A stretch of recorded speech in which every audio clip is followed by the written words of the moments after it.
because you asked me to this, we're living in interesting time, whether it's coming from China. Yeah. So I looked around. I can't see exact the origin of the Chinese, but I do find that there is online, there is some circulating saying there is some curses, the three Chinese curses. So one is called may you live in interesting times. And the second is may you recognize by the people in high places. And the third one is may you find what you're looking for. Now, why Uh-huh. is it called the curses? Is because, you can say all three of them is basically be careful what you wish for. Now, there are Yeah. Chinese saying for that. I think probably Right. many culture would have something like that, right? May Yes, you I live in didn't know. interesting times. Well, it could be interesting time, but maybe it's not something you can really handle. Okay. Oh, right. And may you recognize by people in high places. Well, sometimes the government pay attention to you. Do you really want that? Okay. Yeah. And then of course be careful what you wish for. It may Yeah. come true, but maybe that's not what you expected. So That is I would just interesting. say probably the origin is Yeah. somewhere when there's some Chinese saying, be careful what you wish for, and then it Yeah. evolved over time or something. So Yes. Yes. that's the I just origin. wondered whether it was a case of Western Orientalism. I mean, there's Yeah. so much of it, to be honest, especially about China, by the way, more so than about any other Country. country. It's very strange. Hmm. Um, the way the Westerners translate Chinese place names, I think I've discussed this before, is another example of this. I mean, they Orientalize them. So Yeah. when they make translations, so the Gate of Heavenly Peace, for Hmm. example, which Tiananmen, Yeah. but Hmm. I mean you can translate it that way. But Yeah. I think the Chinese is much more straightforward, and I think talking in it, translating it in that way, sort Hmm. of gives a kind of, I don't know, Orientalist romanticism, Yeah. which I think doesn't convey the Hmm. force of the original in Chinese. And even the dragon is not the same thing. The Chinese Oh, of course, it's alone completely and the Western dragon, they're not the same thing. completely different. They're Yeah. completely different. There's Yeah. there's really no resemblance at all. And Hmm. I've Yeah. discussed how the the Huang Di, the emperor, The emperor and the Eh, Huangdi are not the the same thing. emperor, an emperor is a completely different concept from what the Chinese Huangdi was. Yeah. It's completely different. Yeah. But Etc. Yeah. yeah, it's all things like this. Yeah. Yeah. And talking about living in interesting times, it's true. We are living in very interesting Say that times. again. Say that again. Gosh. But Yeah. but I have to say, it is unsettling. It seems like everywhere is escalating, right? It seems Yes, I know. Yeah. Well, Garland Nixon is a great friend of mine. He Mhm. said to me very early on that this is a very dangerous administration, and so it's turning out. Yep. Yep. Mm. So let's start with the Let's not. China situation. Okay. Shangri-La dialogue. Okay. The, you see that the Chinese, both the government and the netizens, just never quite like this idea that you are hosting this. In this case, is IISS, which is a think tank. They're hosting this thing called Asia Pacific, Defense Minister Summit. Mm. But why is United States even invited? You see, this has been this question, and in this year particularly, not just the U.S. is always getting invited. They invited Zelensky and Marcos Jr., who is not a defense minister. So China doesn't really like the format of it. They see this Mm. as some kind of a hostile, kind of like get China, in particular, the recent years. It's almost like a forum to pressure China. Is that how you see it? It is absolutely that, and of course, it was completely hijacked this time with the Americans, and of course, the Ukrainians coming along. And I mean, you're absolutely right. What was the Ukrainians? What were the Ukrainians doing there? Why was Zelensky there? What I will say is this: my brother-in-law has lived in Singapore for a long time. He no longer does, by the way. He's now living in China, incidentally. But um, he became very aware of the situation in Singapore. And of course, since Singapore is a financial hub, and the pressure it is coming under from the United States is incredible. Apparently, I mean the Americans are trying to bend Singapore in every conceivable way that they can. And I think that the Singaporeans who do not want to get on the wrong side of the Americans say, well, all right, let's just have all of these people over, the Ukrainians as well. The Americans are a part of the Asia Pacific, so let's have them. Well, I think the Americans participate in these things anyway, but let's have the Ukrainians too. We'll get the Americans off our back. It won't really mean anything. China's a big country. It can cope with it. And at the same time, we don't have to fear that the Americans will come and say, well, you're siding with China against us.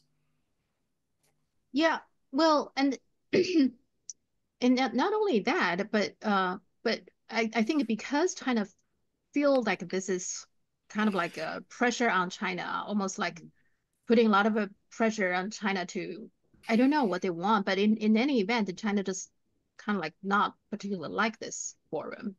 So what they did this time is much more tougher tone. I find that they use a very much more straightforward language, which I kind of like don't see that in the past. So one thing, the foreign minister, Chinese, relatively new foreign minister, Dong Jun, this is what he said when he was asked about Taiwan situation. He said, anyone who tries to separate Taiwan from China will be smashed to pieces and destroyed. Now that was over the Chinese social media. It was like the clearest message you hear from a Chinese official. What's your take on that? Yeah, absolutely correct. But of course, this is exactly the predictable result of increasing the pressure. I should say that the United States is going to increase the pressure on China, irrespective of what China does. If China tries to be conciliatory, the Americans will increase the pressure because they will see this as weakness. They'll increase their demands. They will take further steps. They'll say the Chinese are bluffing. The Chinese never bluff, by the way. That's an iron law of diplomacy with China, which I have been following for many years, going all the way back to the 60s. And the Chinese never, ever bluff. And that's something people do need to understand. But I think that the Chinese have come to understand, and I think they're right, that whatever they say, however they approach things, the Americans are going to come down hard on them, at least for the time being. So the important thing is to remove doubts from the American mind to the extent that China can. And since the Americans are rude and aggressive whenever they talk about China, well, China is not rude or aggressive, but it is very firm. Yeah. Yeah, I guess they come to a point that China simply has to spell it out, right? You can't just be polite and all the time. And then of course in the meantime, the tension is high in South China Sea. The US, South Korea, and Japan, they are they're planning to conduct a regular military drills. I think they just did that in April or something. And in the name of freedom, they call this freedom edge. And they always like to talk about freedom of navigation, right? Now, when I think about freedom of navigation, I think about cargo ships or cruise ships. But in the U.S., they use warships when they talking about freedom of navigation. And sometimes because there's military bases, they even have fighter jets, etc. For their drills. Very provocative, isn't it? But what's the goal of this? Well, it's to intimidate. It's to intimidate and to establish a presence close to China and to get China to accept that presence. Because that's what the Americans do. If China doesn't respond to the presence of those American warships, the Americans will send more and more of them. And, they'll press China further and further. And of course, this is the South China Sea. It is the major ocean route through which through which China conducts its overseas trade. So, of course, this is an area of enormous strategic interest for China. And when the Americans talk about freedom of navigation, you're absolutely right. They're interpreting it in a completely strange way. They don't accept that they will never accept that their military actions are provocative and they will always extend it to include warships. And they don't actually discuss civilian, merchant, commercial traffic. And there's a very, very simple reason why they don't. Now, I have never heard of China intercepting or seizing a single commercial ship. I've never heard it happen. I don't believe it has ever happened, at least not in the last 30 years. The Americans seize ships, merchant ships, all the time. They do that in the Persian Gulf.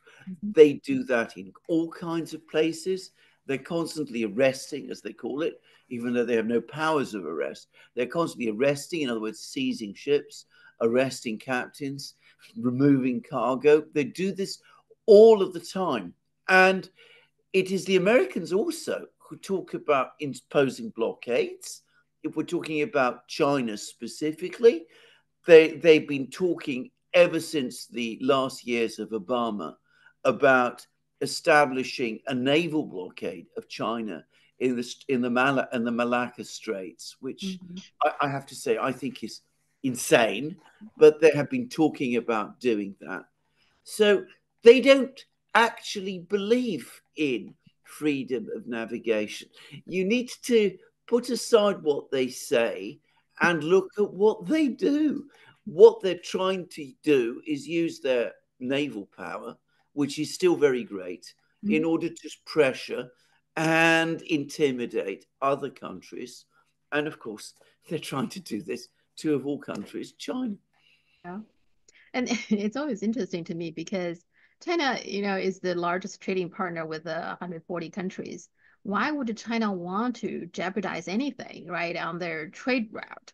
So it serves China's best interest to have freedom of navigation for everybody, Well, including China, right? But you're of course absolutely right. You say, why would it serve China's interests? It doesn't serve China's interests. That's not what the Chinese have ever threatened to do. As I said, I cannot recall an instance in recent years where the Chinese have seized a ship on the high seas. The Americans do this all the time.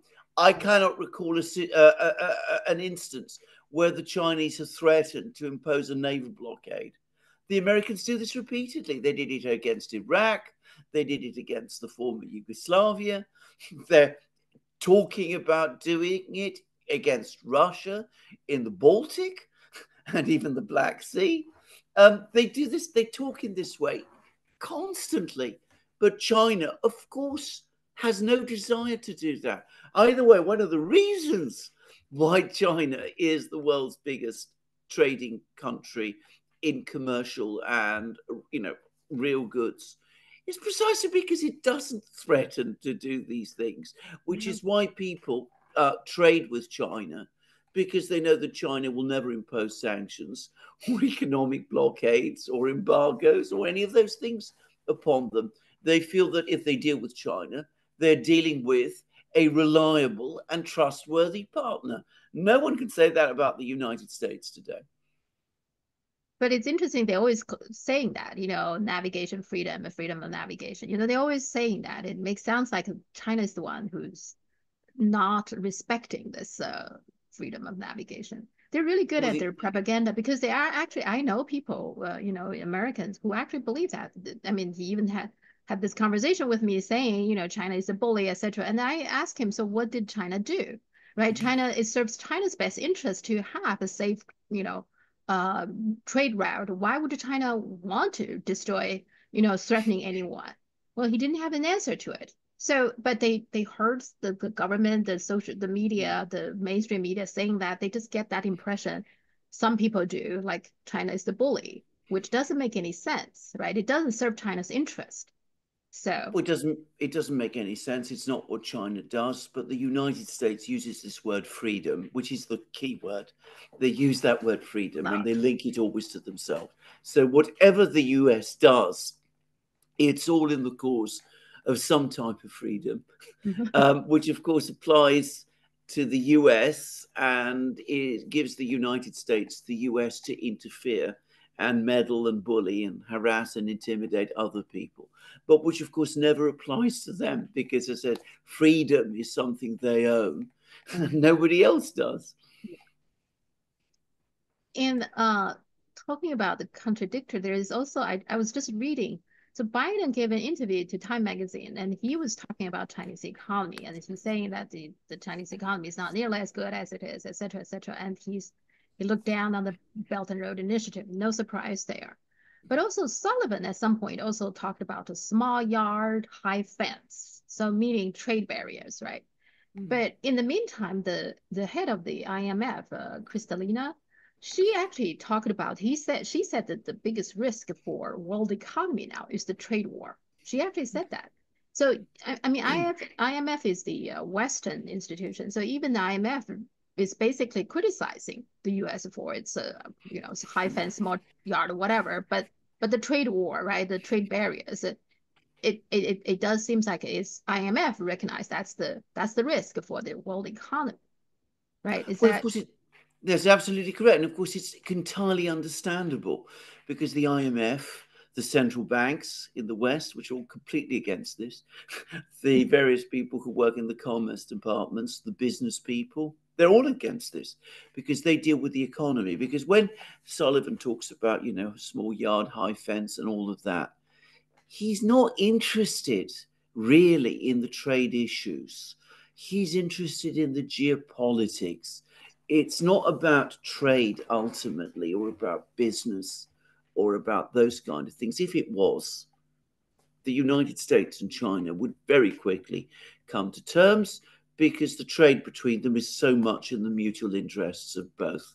It's about power. It's about the United States wanting to preserve its position as the world's leading country, deciding that China, because it's big and rich and getting bigger and richer, is some kind of threat to itself, for which, by the way, there is no evidence, but that's what the United States thinks. So, of course, they come after China. They try to affect its trade. They try to prevent the development of its industries, its high technology, and all of that. And of course, they come up with all kinds of explanations and excuses that it's all about trade and protecting American jobs and all of those things. When all the people who matter in the actual economic departments in the IMF and elsewhere know otherwise. mm-hmm. They know that all this is nonsense. But unfortunately, it's the people who are obsessed with power issues in Washington who are overwhelmingly in control. Yeah. Well, and then they also are putting the trade barriers. One thing they did is with the EV, right? They are putting, I don't think it's implemented yet, but they're certainly right now there is no EV car in the US. I mean Chinese EV car. I'm really looking forward, to a one. But my question to you is this, can they really do that indefinitely? Can they really in the long run really hold all clearly the reason they have this they want to put in high tariff is so that the Chinese EV car will not be competitive. But at the same time, the US EV car is not as good. All right, it's just not as good. So you kind of like distort the competition, which against the fundamentals of the free competition, free market. And so do you really think they can long term do this, indefinitely to not allow more advanced product to come into the US? I think in the long run, it will hurt the US industry if you don't even know what are the more advanced products look like, right? You just keep them out and thinking you can do that. But the result is that in the long run, people don't even know, okay, there are more advanced things we should learn from, right? I mean, what's your view on this? Their Well, I policy, mean, Chinese EV. whether they will do this for the long term remains to be seen. But if they do this over the long term, then it is a massive and disastrous mistake. Now, by definition, purely on the basis of size of populations, and indeed not just size of populations, but of countries that each of these two major powers, the United States and China, trade with, China has a far bigger market for EVs. Even if China cannot sell a single car, a single EV to the United States, there are always going to be many more EVs sold and built in China, on the Chinese domestic market, and in the many countries around the world with which China trades, than will be the case in the protected markets of the United States. Given that the Chinese market is so much bigger, it's also inevitably much more diverse, and you can see that. So what will happen is that Chinese technology, car technology, will continue to evolve and develop and become more sophisticated, because it must, because it is operating in a much bigger market. It has more economies of scale. There's more competition. There's more demand. There's also more availabilities for investment, because China has a huge savings rate, which the United States doesn't have. And that ultimately affects the ability to raise investment capital for big projects as well. So Chinese industry, the motor vehicle industry in China is going to develop and evolve. Whereas if what you do in the United States is you create these barriers to protect your industry, it will stagnate. There will be no incentive to increase competitiveness, because there are no competitors. And the American motor industry today is very centralized in a very small number of companies. So this is the biggest mistake you can make in terms of industrial planning and economic activity. America does have a big market. If it operated as part of a global market and carried out some very simple, though difficult to enact, reforms to its economy, there's no reason why an American car manufacturer could not compete effectively, in other markets and in the United States as well. But doing this is going to do two things. It's going to create stagnation within the car industry in the United States. And because there's that stagnation in the United States, it means that American products in other markets will gradually disappear, because people will prefer the more advanced, the more competitive, the more well-built and prepared Chinese ones. I've seen this whole story play out with Britain, which of course had exactly this policy. It had a policy called imperial preference. It protected its industries through high tariff barriers and protectionist tools. Ultimately, it had a smaller market compared to its competitors. By the time those barriers all came down in the 1960s, it became clear that what Britain had, its industries, were an industrial museum. They were decades behind the industries of the more advanced economies. And Britain went into permanent deficit in its trade in manufactured goods, whereas in the 19th century, it had been the workshop of the world.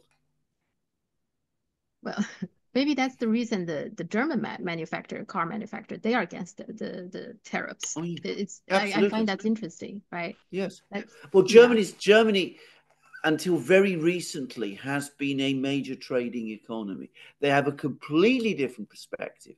The German approach is probably changing, by the way, because the politics are again getting in the way. But the German approach is high investment, very, very high trained labor, and you aim to export your cars everywhere, wherever you can. It was a very different outlook. You didn't retreat into your own market, which in Germany, by the way, is pretty big. I mean, it's not a small country, but that is what they did. And that was why their auto industry was so strong.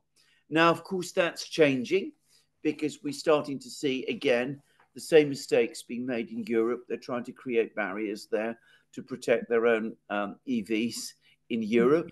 And again, the only result is going to be stagnation, probably even more so than in the US itself. Well, it's interesting you're talking about the British experience. I find it's fascinating that sometimes countries don't learn from their own experience, right? Their own history. Now you're familiar with the Macartney Embassy, or why does it called embassy? It's a delegation, right? It's a Macartney delegation that went to China during the Qing Dynasty, right? So Yeah. they I mean that itself, the embassy itself, the Macartney Embassy itself could be a Yeah. totally separate target. But one of the things that they went there to celebrate the Qianlong Huangdi Qianlong's birthday, 60th birthday. So now their whole purpose was actually to have a trade talk with the Qing dynasty, which wasn't successful, but separate topic. But one of the things they brought with them to this huge delegation, lots of gift. One of them is a carriage, right? So they brought a carriage to Qianlong, and what my understanding, the reason is that they think that their carriage is more advanced compared to Qianlong's own carriage. It's not as bumpy. It's more smooth ride because the way they design the wheels and there's a lot of science in there. Okay, Qianlong didn't even get to see it. Now the reason is the people who are working for Qianlong, they didn't want to upset him because the carriage was designed in a way that the driver was sitting in front of the emperor with his butt facing the emperor. Now that is regarded as disrespectful. And so that alone was enough for the people around Qianlong to say, okay, we don't even want to show this to Qianlong. I'm thinking if I were Qianlong, of course, Qianlong has the list of the gift. I would be interested. Okay, you bring me a carriage. What's so special about this carriage? Let me try it on, right? But he clearly wasn't interested. Maybe his people told him, okay, the driver's face, butt is facing your face or something. That was enough for him. They're making the same mistake here, I think. They don't even curious about what is going on here. Don't you think? The Macartney mission is a fascinating story, and I should say you're being very kind to McCartney and the British. If you read the story of it, I mean, one of the problems with that whole deputation is that McCartney behaved in the most incredibly arrogant way, and went out of his way to be as offensive to the emperor as he possibly could, and the Chinese, who actually had been quite willing to receive this embassy in Beijing. I mean, the emperor had come and he took great interest in what it was doing. They became incredibly offended, and it all went horribly wrong. But anyway, we won't get into the details of this because fundamentally, you are absolutely correct. I mean, the failure of China, of the Qing dynasty, which of course is not exactly the same as China, but the Qing dynasty to relate to the world, to engage with the world, the outside world at that time, the desire to retreat into China itself, which, by the way, at that time was a very rich country. It's a time of great economic prosperity and stability. Turned out to be a catastrophic mistake, and it meant that China fell behind in key industrial and manufacturing technologies, some of which it had pioneered itself. I mean, there's a long story here, for example, about porcelain production, because porcelain being something that I take a great interest in, but mass production technology, the whole concept of production lines was basically developed in, was it Tsingtahhe, the city where they make the porcelain, wherever it was. But the Chinese actually did that, and they did this massive export of porcelain to Europe in the 16th, 17th centuries. The Europeans gradually learned from that. They got some ideas of how the Chinese were doing it. Some of these ideas then got developed in Europe. And, the Chinese pioneered some of these techniques, but they let themselves be left behind because they just couldn't bring themselves to understand that others might do it better. And when they did start to understand it, rather than face up to the fact the Qing dynasty brought the shutters down, they didn't want to see it because they felt that it would endanger them in some kind of way. Well, it's exactly the same. The West is making exactly the same mistake. We have had 300, 400, 500 years of economic and technological dominance. That is passing. We can't bring ourselves in the West to accept that fact, that reality. So rather than do that, we're bringing the shutters down, and we're telling ourselves all sorts of absurd things, that the Chinese are only able to do it because they're stealing our ideas, they're stealing our technology, they're engaging in overcapacity, their economy is operated in different ways from the way that our economy is operating, which, by the way, is true. But then that's not something to criticize the Chinese for. If their economy works better than ours, then we should learn from that, not shut our doors to it. But anyway, that's the reaction. It is to retreat rather than to engage, and it is a disastrous mistake. Yeah, the Macartney embassy or mission is it interesting.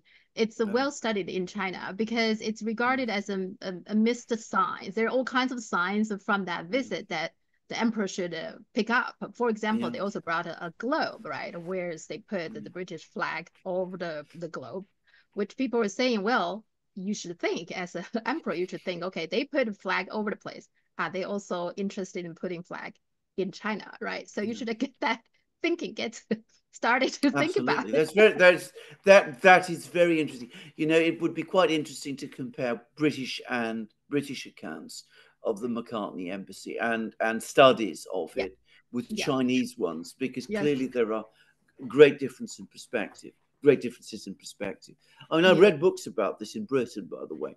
And as I said, I mean, the one thing that stands out immediately is this enormous resentment that Macartney had of the Chinese officials he was dealing with.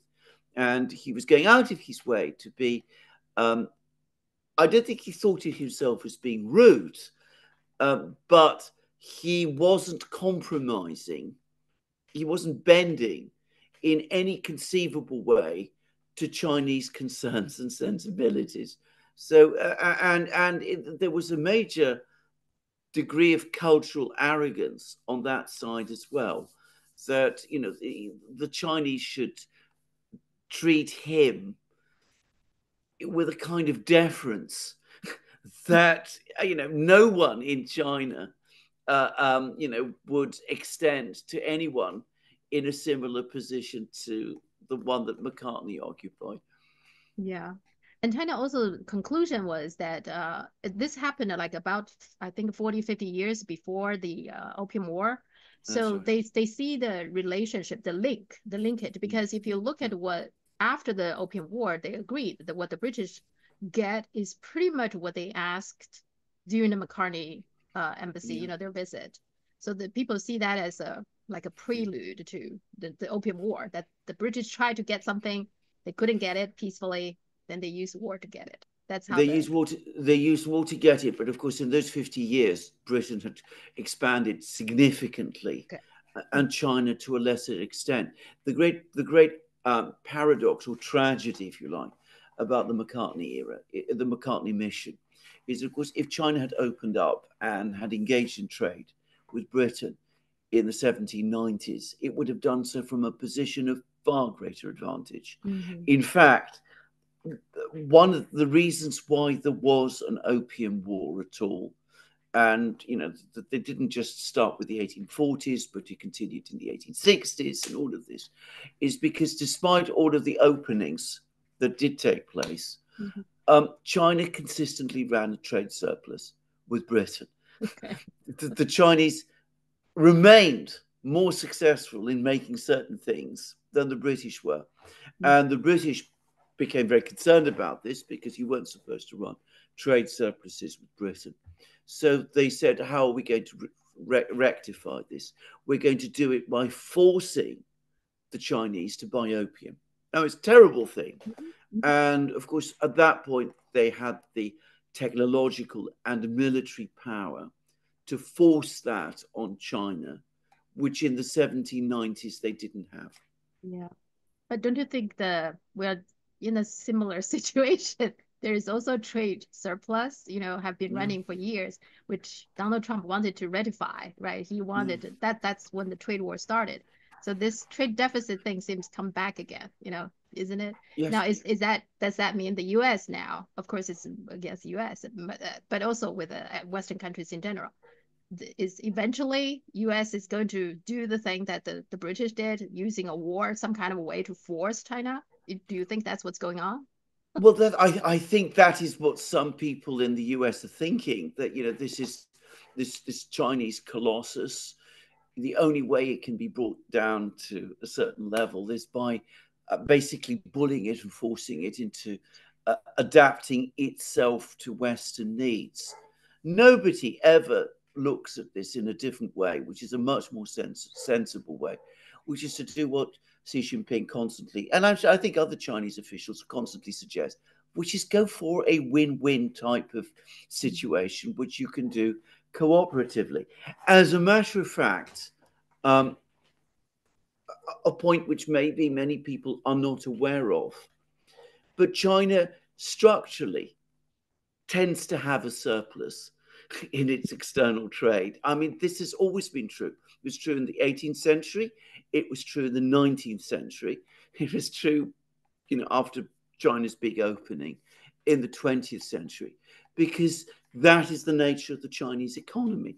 There was, during the period of China's humiliation, I don't know how well it's known, but the British effectively gained control of the Chinese customs service. I mean, the man who was running the Chinese customs service was a Briton, and he only recruited Europeans to act as China's customs officers. Now, he was an unusual man because despite the fact that his loyalties were overwhelmingly towards Britain, and he took a very long time to even learn Chinese, he eventually developed a genuine love for China, which is most unusual, but you can read about. But he once actually put it very well. Look, China will always run a trade surplus. And why wouldn't it? Because Chinese people are very productive and they produce the three best products in the world. They produce the best cloth, which is silk, the best food, which is rice, and the best drink, which is tea. Why should they be forced to accept inferior things? Now, of course, he was simplifying, but he was a person who understood the trade system, the trade relationship between China and the West. Now, the fact is the Chinese want to sell what they make, and there's no reason why one can't buy those things. And it's a fundamental mistake to think that because one country runs a surplus, that means that that's a zero-sum game, and that you have to, force them into some kind of a deficit. You can always find ways to balance things out. One way, for example, is to integrate, to work with the Chinese to build financial systems, mechanisms that will help the trade flows to maintain themselves. But it makes no sense to prevent yourself obtaining the better products that China produces simply because they run a trade surplus. It is illogical. It shows economic ignorance to think that. Yeah, and speaking of win-win, both Thailand and Turkey are interested in joining BRICS, which I find interesting, because Thailand is an ASEAN country. So Thailand is the first one, I guess, to want to join BRICS, which means potentially all the ASEAN countries might eventually join BRICS. And Turkey is even more interesting because Turkey is a NATO country, and now Turkey has tried many years to join EU, right? But it has not been successful. So is Turkey sending a message? Okay, I'm giving up on EU. I'm joining the BRICS. Is that what it is? Yes, I think it is. I think it is partly that, but Okay. I think that there's a growing sense in Turkey, and Turkey's a country that I know quite well. I haven't been there for a very long time, but it's very close to Greece. Greece and Turkey are, and I'm Greek myself, so I have had historic connections with Turkey. Turkey is a country that in so many ways fits better within a kind of Eurasian trading system than it does within a European one. In a European one, the Turks will always be looked down upon and seen as inferiors. In a Eurasian system, they will be accepted as full equal partners. And if you look at their history and their trade flows, and the fact that all their most important neighbors, Iran, Russia, obviously, are part of the BRICS already, it makes a great deal of sense. And there are more and more people in Turkey who are arguing for this.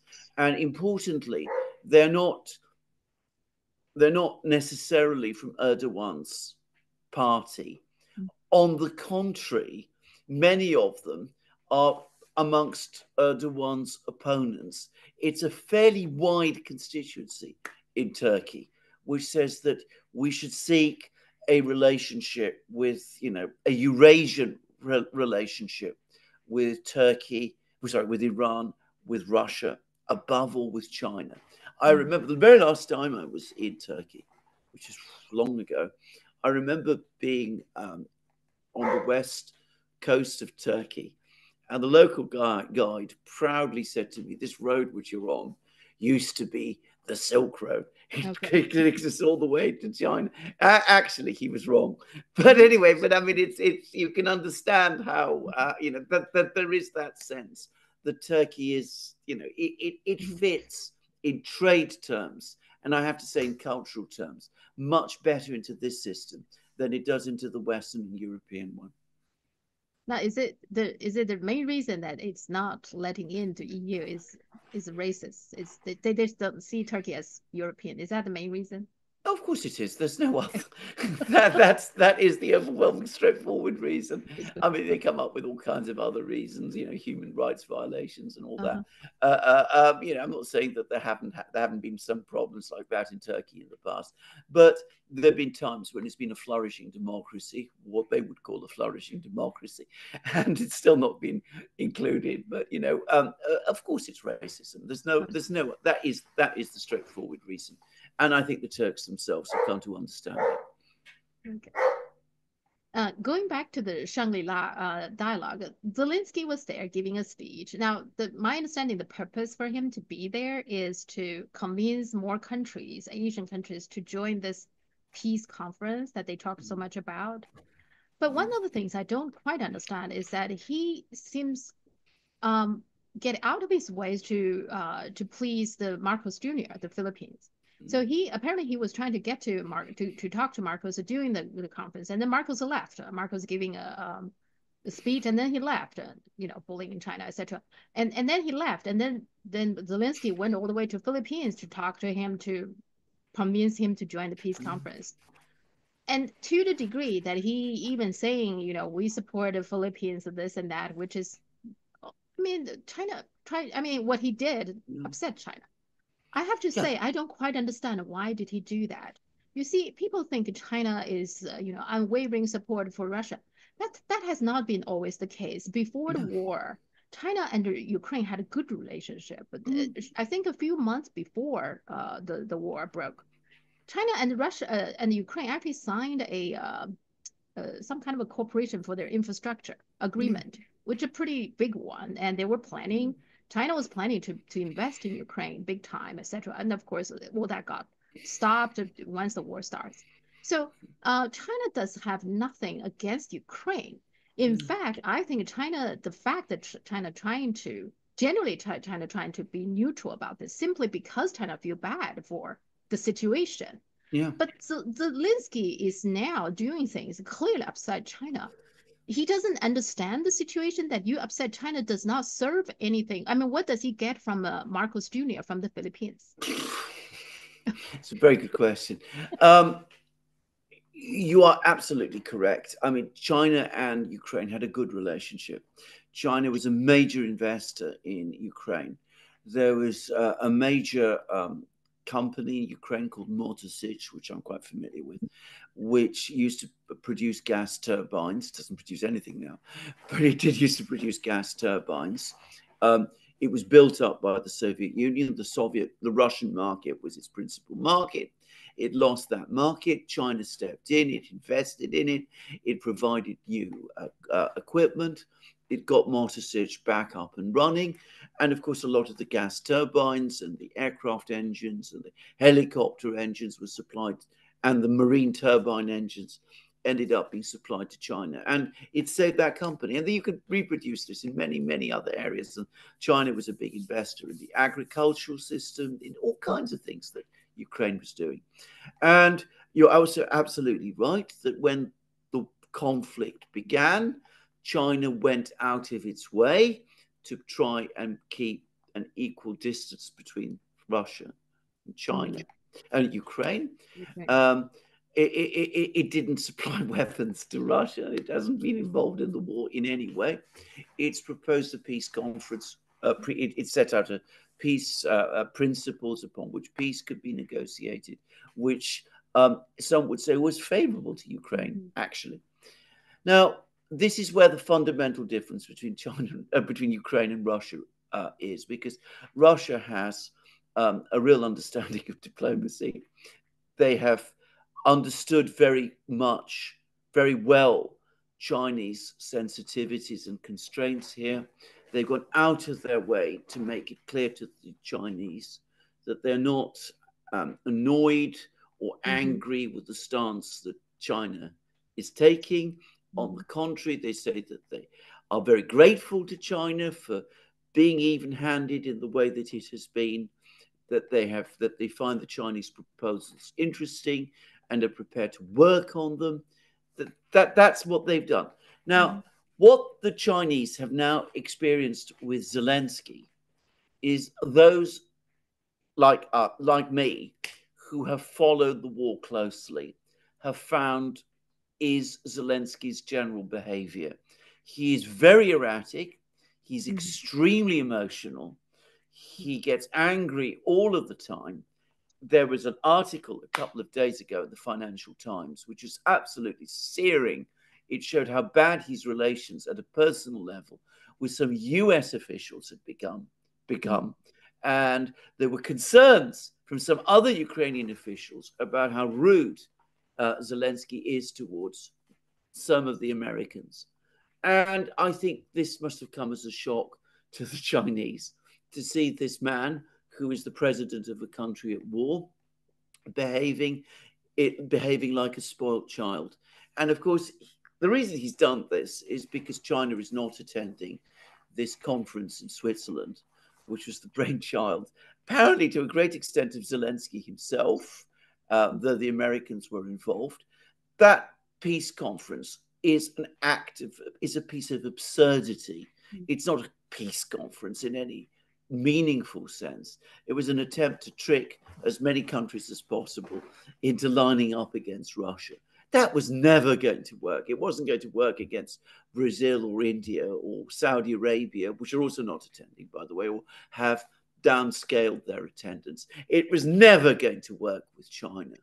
And Zelensky, when he sees that this is all falling apart, which it was inevitably going to do, he becomes furious, he throws a public tantrum, and he blames China. And he says things about China which are offensive, but also ridiculous. He called China a puppet of Putin. I mean, this is so fantastic. It is so grotesque that even the British media, which usually reproduce everything that Zelensky says and hail it as words of wisdom and genius, well, they were so embarrassed about it that they didn't even publish it because it was so preposterous and absurd. And if you are conducting diplomacy and you are in as much trouble as Zelensky and Ukraine is, you don't go out of your way to insult the people who might help you and who are in fact trying to do so. But I have to say, he's done this with others. He had a meeting a year ago with Prime Minister Modi of India, and apparently Modi left absolutely furious after the meeting. And then he was supposed to have a meeting with the president of Brazil, Mr. Lula, and he failed to turn up to the meeting. And again, Lula was furious. It's just Zelensky. And, and I also find it's okay, he's put so much emphasis on his peace conference, and then he's going to participate surely the G7 meetings, and then followed with the NATO meetings, etc. But the one country that he really needs to talk to is Russia, right? Yeah. But he kept on going to all these places, and in the Shangri-La dialogue of all places. I mean, what does it do to help him? He just cannot talk to Russia, but going No. over all these places to do what? To build up international, some kind of a way of forcing Russia to something? That's his goal? It's very difficult to understand, but that does, I mean, to the extent that he talks and explains himself, that is what he says his goal is, that he's trying to assemble some great international coalition. He seems to believe that through sheer force of personality, he can persuade countries around the world to change their established principles of conducting foreign policy and to bend to his wishes. I'm going to say this. Beyond his completely unnecessary rudeness to China and his failure to obviously speak to the Russians, his embrace of President Marcos Jr. was a terrible mistake. I mean, the one thing that Ukraine absolutely should have avoided doing is connecting in the Chinese mind Ukraine's crisis with Russia, with the problems that China has in the Asia Pacific region, ultimately with the United States. Zelensky needed to keep a distance between these two. He should have said to the Chinese, look, what issues you have with the Philippines, about Taiwan, that's not my concern. I support China's position on Taiwan. There's one China, because that's always been the Ukrainian position. That's my policy. Don't think that I'm your enemy because I have these problems with Russia, which I know is your friend. I'm nonetheless not bringing these two things together, these two conflicts together, and making it appear that they are one. Yeah. And that's exactly what he's done instead. He's actually behaved as if the conflict in Ukraine and the conflicts in the Pacific created by the United States in Taiwan and the South China Sea and over the Filipino Islands and all of that, that they really are all part of some great struggle, as Biden says, between the autocracies and the democracies. It was the most stupid thing that he could possibly have done. But I don't think he's a very clever man. No, I don't think so either. I mean, in particular now, maybe he's just under a lot of pressure. He just lost it, whatever. He can get his, anger out or something. I don't know. And then all these talk about striking the targets inside Russia. Now does got me unsettled. And then Keir Starmer, who I guess will be the next prime minister of Britain, he said something, he's prepared to use nuclear weapons if needed. I remember Liz Truss said something like that. I mean, they have to say something like that. I don't know, to show they're tough or something. I mean, what do you take on that? Are we slowly walking into World War III? I mean, well, yes, we are. I mean, it's a disastrous thing. I mean, I think the first thing to say is that there have been proxy wars between the great powers in the past, but always since the end of the Second World War, there's been an understanding amongst all the great powers that there are some things you don't do. And one of the most important things that you don't do is you don't organize attacks by your proxies on the territory and against the people of the other great power. And you saw that, for example, in the Korean War, the United States did not bomb targets in China. I mean, the American Air Force was flying over North Korea, but they didn't cross the border into China. They didn't cross the border into China at the time of the Vietnam War either. They didn't encourage the Mujahideen, insurgents in Afghanistan, to cross the border into the Soviet Union because they knew this was simply unacceptable. The Soviets, for their part, it was the same.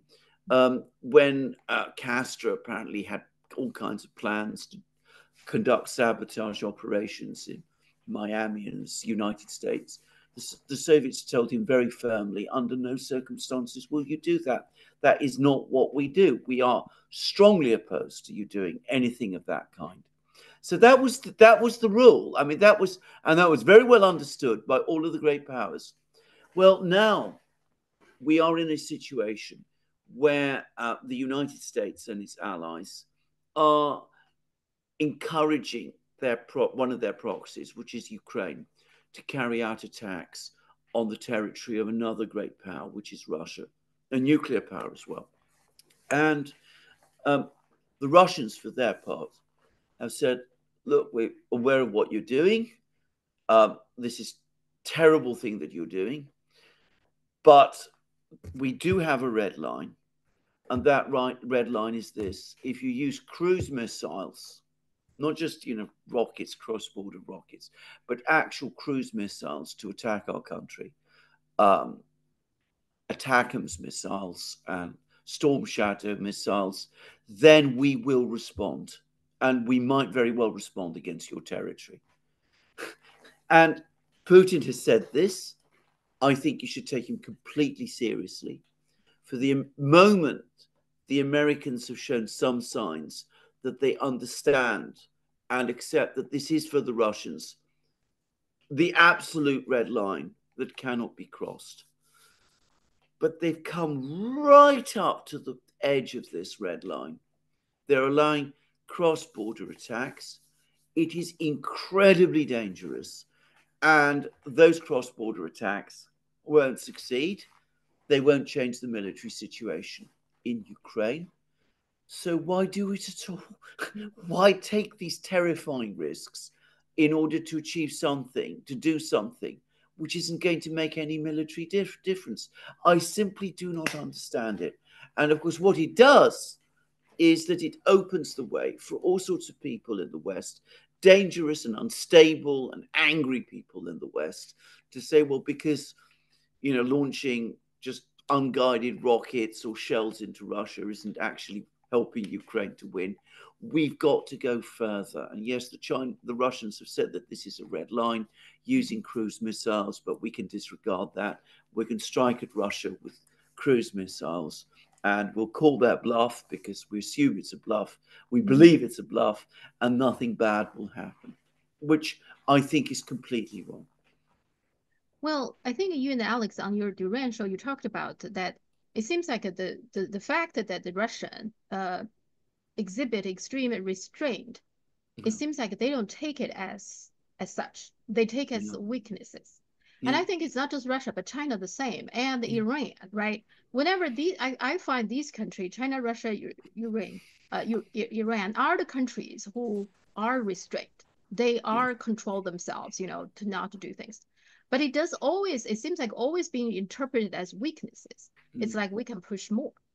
Yes. I mean, isn't that the problem? That these countries almost like you have to react to them now at some point, because otherwise they will keep on and on and on, nonstop. Well, this is exactly correct. And we're very close to that situation. We're catastrophically close to that situation in the conflict in Ukraine. In fact, I'm going to say, I think that some kind of escalation and counter-escalation is going to come. Because this train is now, it's a runaway train. I mean, sooner or later, the Western powers will do something which the Russians feel they have no alternative but to react to. The Russians will be very careful how they respond. They will undoubtedly consult widely, but they will respond because they'll feel that they've been pushed there. But I think we are heading in that direction. given that with every single day, it's becoming clearer that the West and Ukraine are going to lose the war. And with every single day that Ukraine comes closer to defeat, the West's response is to escalate. So sooner or later, some kind of response will come. Now, that is very, very bad, and it's very, very dangerous. But we're now starting to see the same pattern develop with Taiwan and with the South China Sea and with relations with China, the United States. I was reading a terrifying article in the Wall Street Journal about US Marines conducting exercises on Filipino islands, including one from which allegedly you can actually see Taiwan. I didn't know you could do that, by the way, but apparently you can. And you know, talking about the US preparing for a war with China and demanding, you know, concessions from China in order to avoid that war, was even as at the same time they do everything they can, essentially, to facilitate Taiwanese secession. It's so dangerous. It's so reckless. And again, they've been warned time and again. Xi Jinping has said, you know, that this is the first red line, which must not be crossed.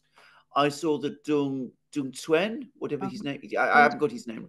Yeah. He said exactly the same thing at the Shangri-La conference. And even then, they still don't get it, that this is something that the Chinese, when they draw a red line, they mean what they say. And anybody who knows how the Chinese people feel about the whole issue of the unity of their country, which was almost dismantled by the Western powers in the 19th century and then by the Japanese, will know that this is not something that the Chinese are bluffing about at all. Yeah, that you see, that's the problem. Even like I just watched the Mearsheimer. You know, we talk about Mearsheimer, right? That he, I don't know how old this is, but he was saying that, oh, China hasn't been having a war since 1979, which means they don't have much experiences.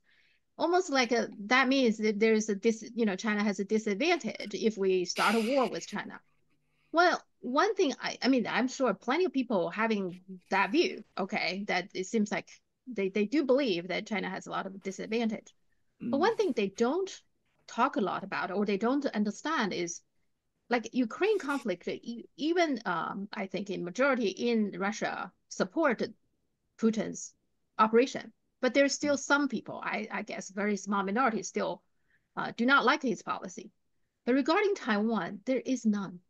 There is absolutely none. I cannot find a single person privately or openly saying, just let Taiwan go, let Taiwan to be independent. I don't find anyone.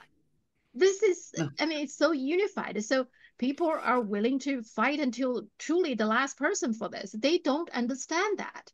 No, I think you're absolutely right. I do think they do understand that. Again, I mean, one must never underestimate the racism that there is, the subcurrent of racism. Chinese don't really mean what they say. You know, we're the mighty United States. We've fought so many wars. The Chinese have fought none.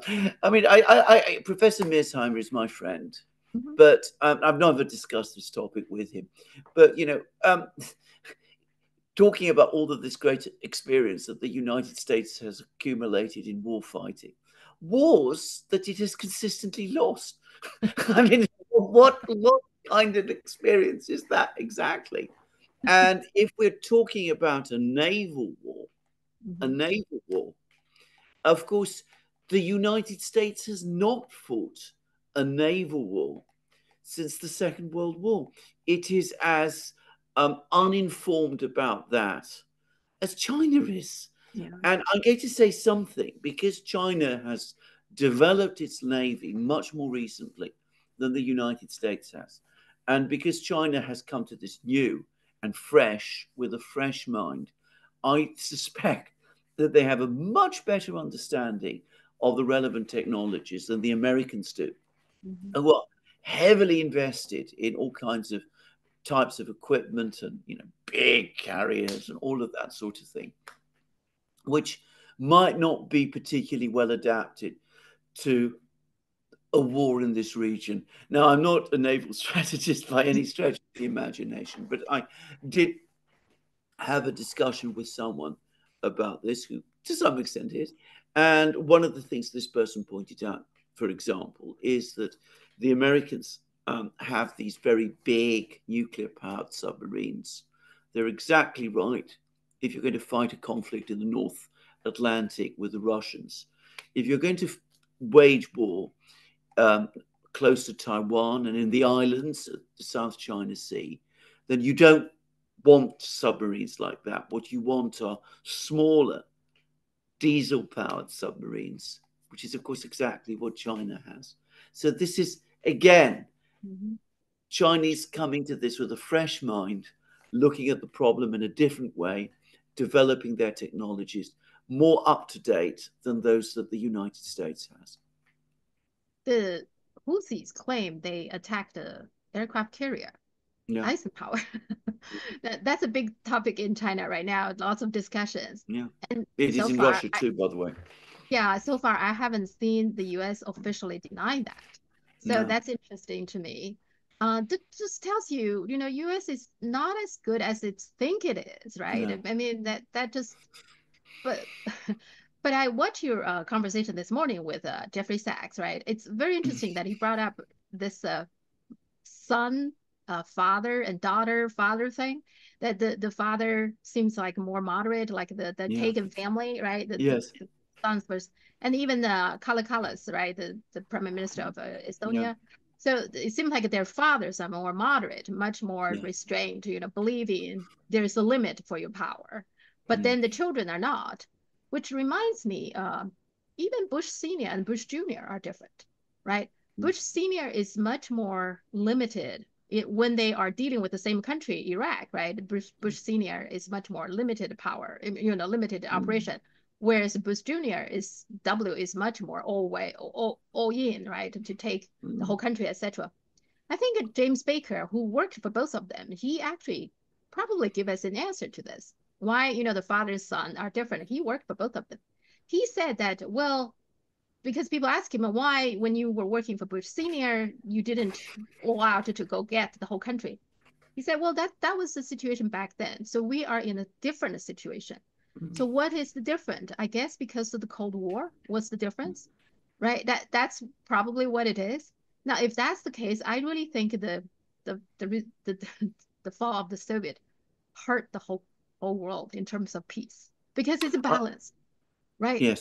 Yes.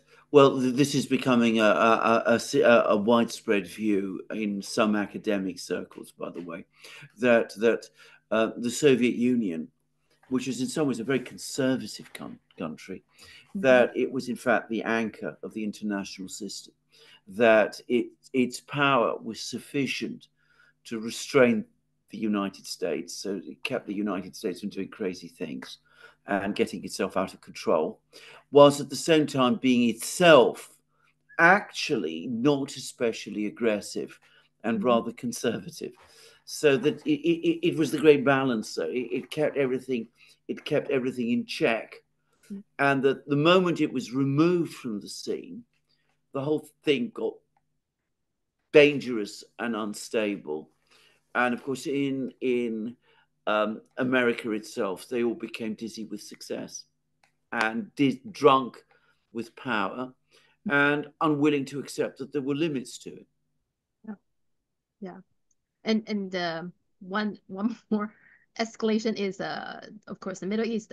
So Israel is now attacking Lebanon, and here is something interesting, because there are rumors that this message coming from Britain, that Britain passed along this message to Lebanon.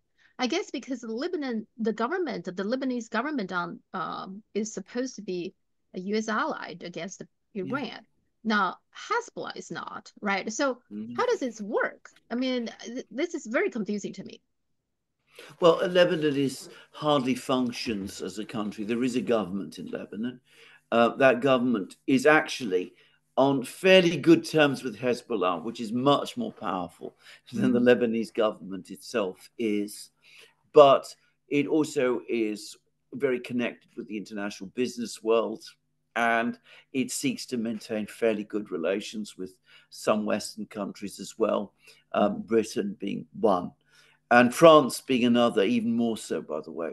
So I think that we need to see this more as a war that is coming, which is going to be waged and fought between Israel and Hezbollah on Lebanese territory, with Lebanon, the Lebanese government itself, being more a spectator than an active participant. Lebanese opinion will support Hezbollah. I know quite a few Lebanese people. There are tensions within Lebanon all the time. There's tensions between Christians and Muslims, Shias and Sunnis, all of that. But there's also a widespread sense within Lebanon that they're all Lebanese, and that an attack on Hezbollah will be seen by most Lebanese people as an attack on Lebanon itself.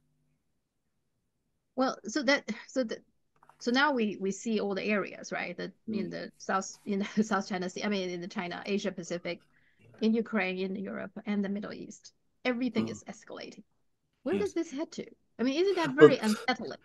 You know, I had exactly the same discussion twice today. First with Professor Sachs, in fact, I asked him that question. I then had another interview with Clayton Morris, and he put the same question to me. I still think, in the end, that we will come through. I think that the US is going through a extraordinarily dangerous time, and they're becoming more and more reckless. But I'm going to say this, you know, bullies, the thing about bullies is that in the end, they're cowards. If the point finally comes when people say to them, enough, and you're crossing the line now, and if you continue this way, we will come down on you really hard. You will see them back down. That is my own view. And I think that there are more than enough. There are a lot of people, especially in the Pentagon and in sort of economic departments of the American government, who remain connected with reality and who understand the enormous dangers that we are facing and will act decisively in the end, if we get to this critical point, to pull us back. But I have to also say, this is my guess. This is my belief. It is not my knowledge. And I think that with Ukraine, the situation is contained to some extent. I think that deep down, the United States understands that they've lost in Ukraine. And I think that deep down, they also understand that once it's over in Ukraine, it's not going to be the ultimate catastrophe for them. The real crisis is the one that's brewing in the Pacific between the United States and China, because the Americans have worked themselves up into this incredible belief that China is somehow a threat to themselves, something for which there is absolutely no evidence whatsoever. No evidence in Chinese history, no evidence in Chinese political behavior, no evidence in Chinese actions around the world. But the United States, the Americans, have worked themselves up into thinking like this simply because China looks like it has already surpassed the US economically. So the US is obsessed with China. And on top of that, and we come back to the issue of racism, losing to the Chinese is an unbearable thought. The Russians at least look white. So, losing to them, not quite so bad. They're, a little bit like ourselves. But the Chinese, my goodness, we can't allow Asians to defeat Americans. The supermen can't be seen to lose.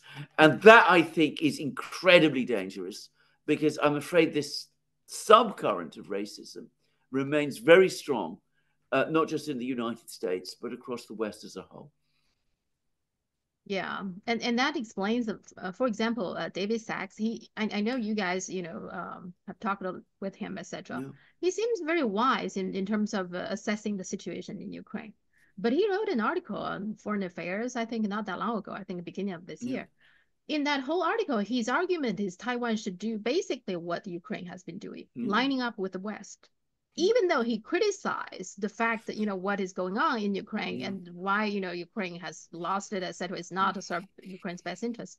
But he's still pushing that Taiwan should be on the side of the West. Somehow it didn't work for Ukraine, will somehow work for Taiwan. It just doesn't make any sense. A smart guy like him. He's a very smart guy, and I'm going to say this. I think he's been educated, if you can put it like that. I mean, I think he's followed the events in Ukraine far more closely than in Taiwan, and I suspect he's very heavily influenced by all that he hears everybody say, everybody around him say. I know that his friend Elon Musk thinks otherwise. I mean, Elon Musk does not think like David Sachs does, and I suspect that before long, and I don't know Elon Musk at all, but I'm fairly confident that before very long, Elon will take David aside and say, "Well, look, David, just think what you're saying and where this is going, and maybe you don't understand China quite in the way that I understand China, and we need to be very careful what we're doing here because it's not going to turn out well." Yeah, I hope you're right because he's smart. He should know this. I mean, why do you think? Well, you're making a very, before you continue, you're making a very, very good point there. If even people as intelligent as David Sachs are being swept along, that tells you how extreme the hysteria in the United States is. I mean, it's possible. And again, I can't. I don't want to dwell on the racial issue, but with the Russians, as I said, they look somehow like us. So we can understand that conflict better, and we can relate to it. And it's with China, it seems to Westerners more remote, more alien in some ways. It doesn't, by the way, to all Westerners, and I want to say that as well. I mean, there are an awful lot of Westerners I know, especially in Britain, who don't think in that way at all. But I think within the political circles, there are a lot of people in the West who simply do not get China at all and don't really want to. It just looks different to them. And they find that intimidating.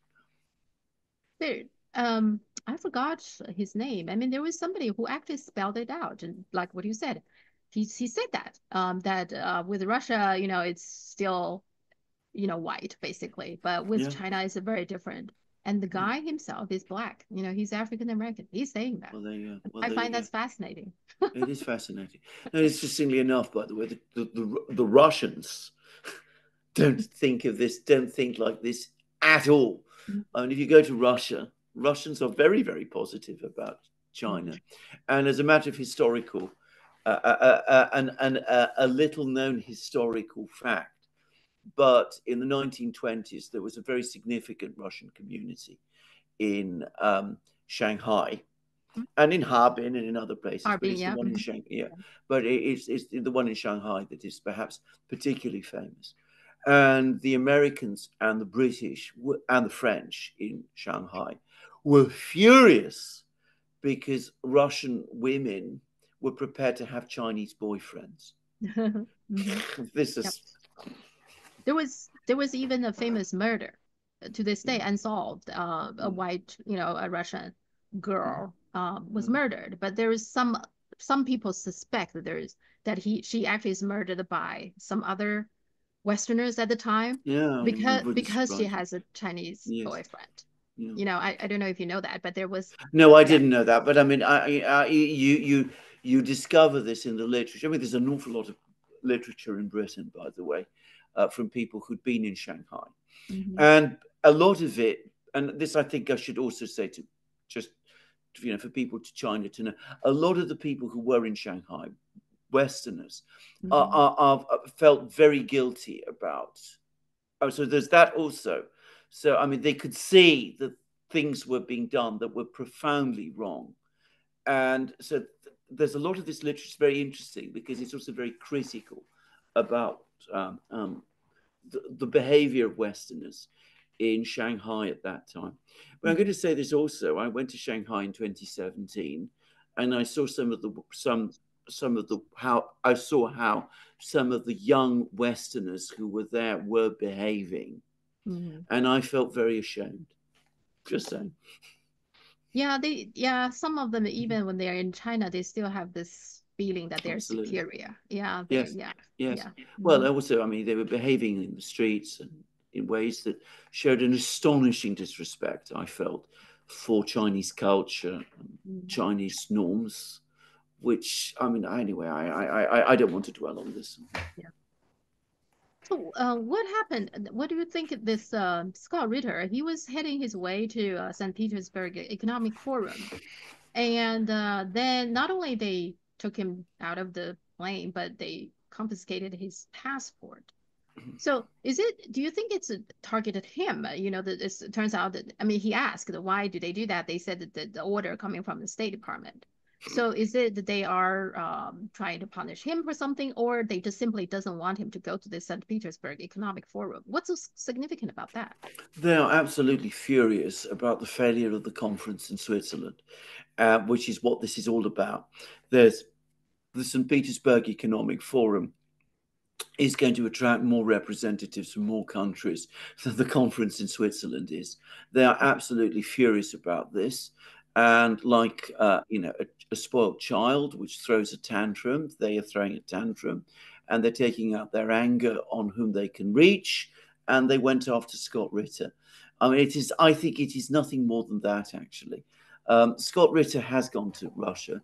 He has spoken with Russians there. He's very openly taken the Russian side. I think that's not an understatement over the course of this war. And I think he's made many people in the State Department and in the US government extremely angry. They're very angry about this conference in Switzerland failing. And they didn't, the idea that he would go to St. Petersburg, meet people there, talk about the conference, talk about the success of the conference. I think it was just too much for them. It's incredibly stupid, spiteful, vindictive, and mean-minded thing to do, and it was probably illegal as well. Yeah, I mean, they took his passport. I didn't know you could just do that. And they didn't show any ID or anything to him, or telling him what he did wrong or anything. They just pull him out and then took his passport, which I find extraordinary. I mean, it's almost like mafia kind of a tactic, right? You don't even know Well, who they are. I mean, I think legally, to say straightforwardly, I think legally it is they can't do it. Of course, they just have, but that's the rules-based international order for you. You make the rules up as you want, as you absolutely say. It does have a gangsterish quality about this. You take a person off a plane, take away his passport, harass and intimidate him. This kind of thing is going on all the time in the West now. And I think that that's what they're doing now. They know it's wrong. I think they know this is illegal. I mean, if they go to trial, etc.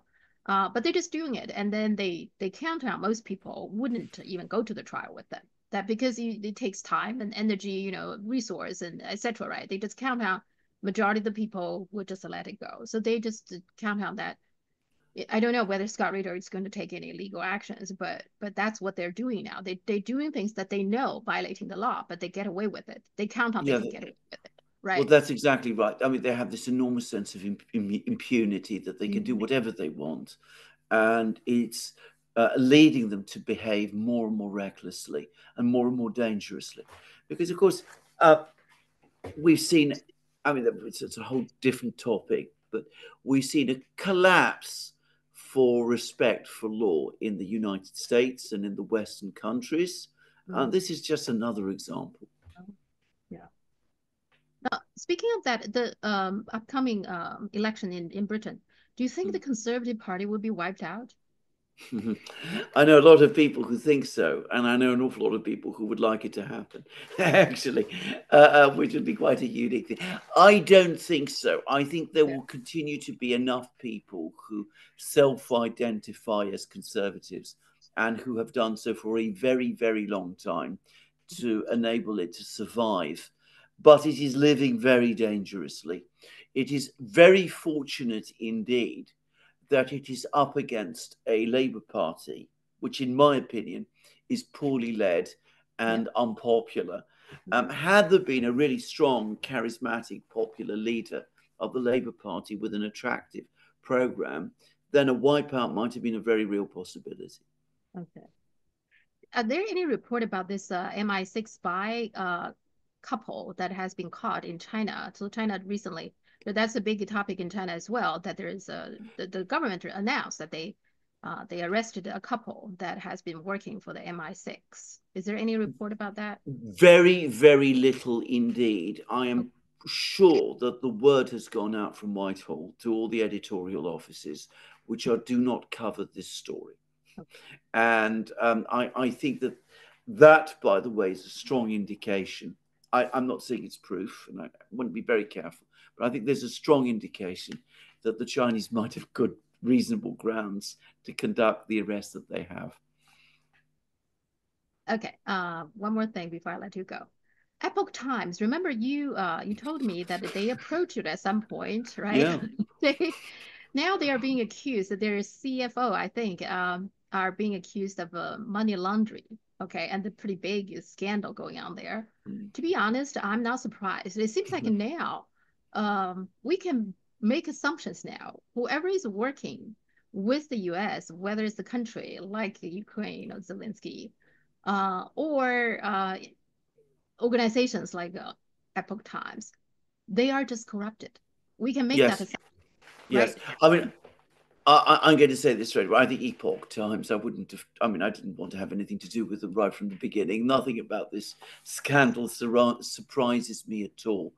But on the larger point about the United States fostering corruption or associating with people who are corrupt and encouraging corruption, that is absolutely correct. I can remember this from the Greece of my childhood.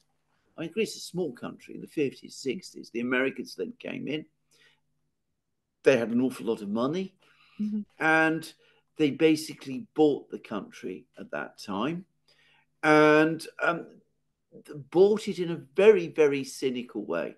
And they created a culture of corruption in Greece, which has never gone. I mean, we still have it. We still struggle with it to this day. A sort of sense that anything, everything and anything was for sale. And the Americans do this. They do this wherever they go. They did it in Russia in the 90s. They did it in Vietnam in the 60s. Mhm. They do it in all kinds of other places as well. Um, and of course, it's coming back increasingly into the United States too, because all of this money that is moving around, Ukraine, of course, today, all of this money that's moving around eventually ends up back home, or a lot of it does, and it causes corruption of its own kind. The Junket check is another example. Even Yeah, absolutely. Truman even said that these are corrupted couple, right? He's talking Yeah, about that. And my yeah, grandfather used to be a pretty high level of official in the under Chiang Kai-shek. The yeah, whole reason he didn't go to Taiwan to follow, he stayed in the mainland, is because corruption. It was so yeah, bad that he yeah. saw it left and right, and he totally gave up on the woman down. Yeah, KMT. Absolutely. Well, my mother had friends in the Chinese embassy, which was the Guomindang embassy Mm-hmm. in London. These are Chinese women at Mm-hmm. that time, and of course they all spoke English, and they referred to him as Cash My Check. just saying. Yeah, yeah. But I think that's remarkable because if you really want things done, you want some good people. Corrupted Yeah. people, they're weak, right? That they're not very easy can achieve whatever you want them to achieve. But that's how they control them, I guess. Well, that's exactly how they control them. I mean, one of the, I mean, as I said, I was in my childhood. Greece was a completely corrupt country. It still is to a great extent, not as much, not as bad as it was then. One of the things you discover is when corruption starts, it takes over everything eventually, unless it's brought under control. And you're absolutely right. Everybody can be manipulated and controlled in that way. And if you're not corrupt yourself, and you do not want to be corrupt, the entire system becomes hostile to you. They won't respect you because then you're not corrupt. They will see you as a threat, and they will try and push you out. It's one of the reasons why, in the end, I chose to stay in Britain rather than return to Greece, because I was offered jobs in Greece back in the 80s. But it was made very clear to me that I would have to accept some of the money under the table, literally, in envelopes. And I absolutely didn't want to do that. I didn't want to live that way. I think that's part of the thing. Why they hate Donald Trump. You see, it's run like a mafia in so many ways. Mafia also requires you to be like them. You need to be 100% loyal. They don't accept a 90% loyalty. They don't accept a 95%. You have to be 100%. That's very much mafia-like. And then they like the fact that if you really want to gain the trust from the mafia boss, you need to have committed something heinous. You have robbed the bank, you have killed people. That's when they trust you, right? If you are a clean person, they don't trust you. I think with Donald Trump, even though he did a lot of awful things, but he's still not 100% awful. Because for example, let's just say one example, the Epstein Island. So there are all kinds of awful things, on the list. The one thing they mentioned about Donald Trump that so far we know is that one time Epstein was on his way to Atlantic City and he called Donald Trump saying, I want to go gambling. I have some girls here. And Trump said, no, they're underage. That's illegal. You cannot do that. You see, he has some principles. Yes. I think that's the reason they hate him, because he's not 100% bad.